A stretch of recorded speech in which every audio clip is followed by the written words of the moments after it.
Hello everyone. આજે આપણે શીખીશું simple words in general English. English language કે અન્ય કોઈ પણ લેંગ્વેજ શીખવાની શરૂઆત હંમેશા શબ્દોથી થાય. શબ્દો સમજાય પછી વાક્યો સમજાય. મારા પ્રયત્નનો હેતુ એ છે કે આપ સૌ સારું ઇંગ્લિશ લખતા, વાંચતા અને બોલતા શીખો. શરૂઆત હું સિમ્પલ વર્ડ્સથી કરીશ. ત્યારબાદ સિમ્પલ સેન્ટેન્સ શીખવીશ. સિમ્પલ સેન્ટેન્સ એટલે ક્રિયાપદ વગરના વાક્યો. ત્યારબાદ ક્રિયાપદની સમજ આપીશ. ત્યારબાદ ટેન્સીસ એટલે કે કાળ શીખવીશ. આમ યોગ્ય ક્રમમાં આપણે આગળ વધીશું. હું તમને ચોક્કસ ખાતરી આપીશ કે આપ જો મારા વિડીયોઝ સતત જોઈને શીખતા રહેશો તો ઇંગ્લિશ લેંગ્વેજ સરળ લાગવા માંડશે. તો જોઈએ આપણે સિમ્પલ વર્ડ્સ. પહેલો શબ્દ છે આજે.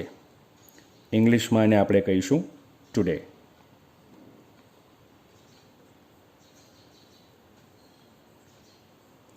સેકન્ડ વર્ડ છે આજથી. હવે આજે એટલે ટુડે, આજથી એટલે ફ્રોમ ટુડે.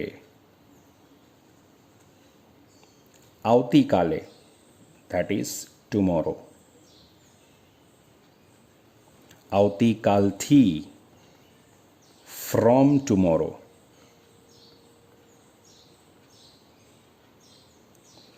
ગઈકાલે યસ્ટરડે. ગઈકાલથી ફ્રોમ યસ્ટરડે. તમે જોઈ શકો છો આજથી ફ્રોમ લખવું પડે, આવતીકાલથી ફ્રોમ લખવું પડે, ગઈકાલથી ફ્રોમ લખવું પડે. હવે જુઓ અહીંયા આવતીકાલ સુધીમાં. આવતીકાલને આપણે ટુમોરો કહીએ છીએ. આવતીકાલ સુધીમાં એટલે બાય ટુમોરો. By tomorrow. ગઈકાલ સુધીમાં બાય યસ્ટરડે. પરમ દિવસે. પરમ દિવસ અહીંયા લખેલું છે બ્રેકેટમાં પાસ્ટ, એટલે ગઈકાલની આગલો દિવસ, જેને આપણે કહીશું ડે બિફોર યસ્ટરડે.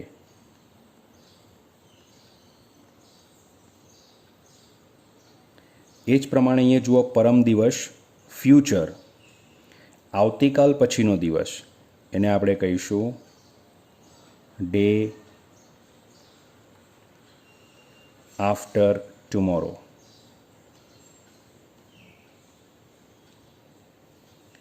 નેક્સ્ટ છે રવિવાર. તો સિમ્પલ સન્ડે. હવે કહેવું હોય રવિવારે તો કહેવાય ઓન સન્ડે. રવિવારે રજા છે, રવિવારે એક્ઝામ છે, એકલું રવિવાર સન્ડે. રવિવારે ઓન સન્ડે. રવિવાર સુધી તો આપણે કહીશું ટિલ સન્ડે. Till Sunday. રવિવાર સુધીમાં જો ઉપર આવ્યું હતું ગઈકાલ સુધીમાં બાય યસ્ટરડે, તો રવિવાર સુધીમાં બાય સન્ડે. રવિવારથી, હવે જો અહીંયા થી આવ્યું તો આપણે લખશું ફ્રોમ સન્ડે. રવિવારથી ફ્રોમ સન્ડે. રવિવાર પહેલાં તો આપણે કહીશું બિફોર સન્ડે. રવિવાર પછી તો આફ્ટર સન્ડે. આજે સાંજે ટુડે ઇવનિંગ. આજે સાંજ સુધીમાં. હવે જો સુધીમાં આવ્યું, સુધીમાં એટલે આપણે બાય લખીએ છીએ, તો બાય ટુડે ઇવનિંગ. આવતીકાલે સવારે તો તો આપણે કહીશું ટુમોરો મોર્નિંગ. આવતીકાલ સવાર સુધીમાં, સુધીમાં એટલે બાય આવે, તો બાય ટુમોરો મોર્નિંગ.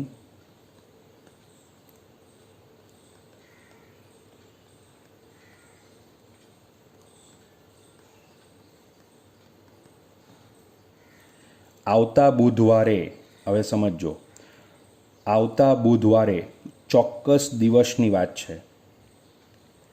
આવતા એટલે નેક્સ્ટ, બુધવારે એટલે ઓન વેન્સડે. જ્યારે તમારે કોઈ ચોક્કસ દિવસની વાત કરવી હોય તો એની આગળ ઓન મૂકવું પડે. જેમ આપણે અહીંયા ઉપર જુઓ, રવિવારે તો ઓન સન્ડે આવ્યું, રવિવારે. તો એ પ્રમાણે આવતા બુધવારે તો ઓન નેક્સ્ટ વેન્સડે. બધા બુધવારને વેડનસડે બોલે છે, જે ખોટું છે. વેન્સડે બોલાય, વેન્સડે. 5મી જૂને, આ પણ એક ચોક્કસ દિવસની વાત કરી. 5મી જૂને તો આપણે કહીશું ઓન 5th જૂન.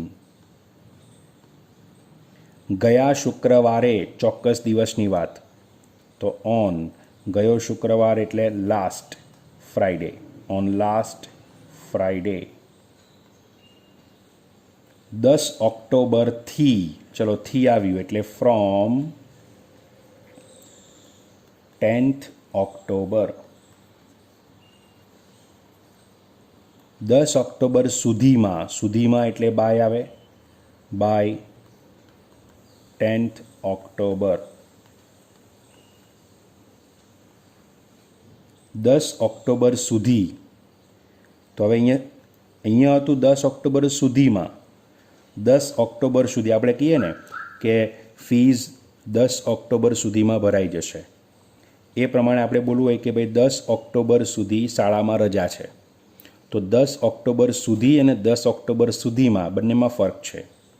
તો અહીંયા આપણે લખશું ટિલ 10th ઓક્ટોબર. ઓકે. 17 નવેમ્બરે એક પર્ટિક્યુલર દિવસ આવ્યો, તો ઓન 17th નવેમ્બર.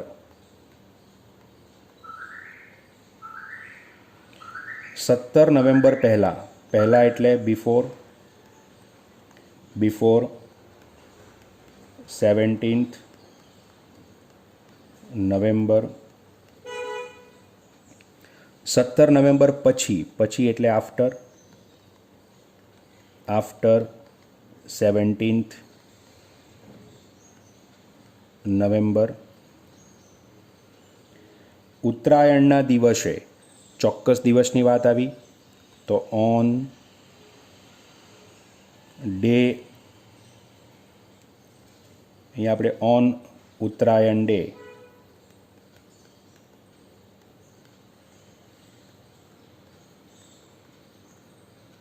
મારી વર્ષગાંઠના દિવસે, ઓન માય બર્થડે. સવારથી સાંજ, હવે જોજો અહીંયા અલગ છે, સવારથી સાંજ તો આપણે કહીશું from morning to evening. From ટુનો ઉપયોગ થાય, from morning to evening.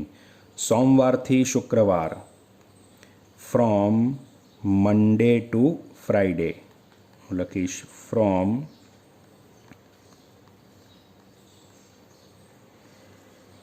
Monday to Friday. 24 માર્ચથી 15 એપ્રિલ, તો અહીંયા ફરીથી from to, from 24th March to 15th April. સુરતથી બરોડા, આ જ રીતે ફ્રોમ સુરત ટુ બરોડા. ભારતથી America, from India to America. સાંજે 5 થી 7, ફ્રોમ 5 PM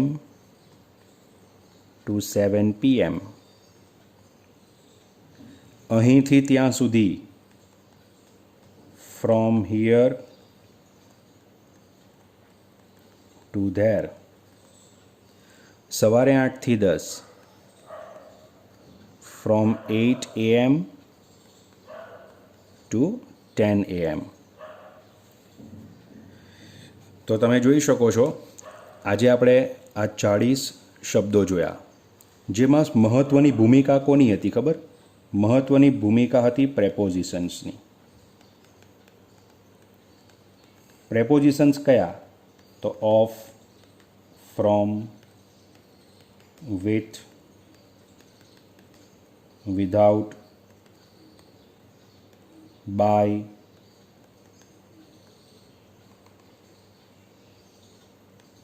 ફોર વગેરે.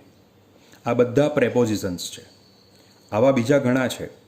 આ પ્રેપોઝિશન સૌથી વધારે અંગ્રેજી ભાષામાં ગૂંચવે, અને આ પ્રેપોઝિશન્સને આપણે આવી રીતે અહીંયા શબ્દોની સાથે શીખીશું ને તો આવડી જશે.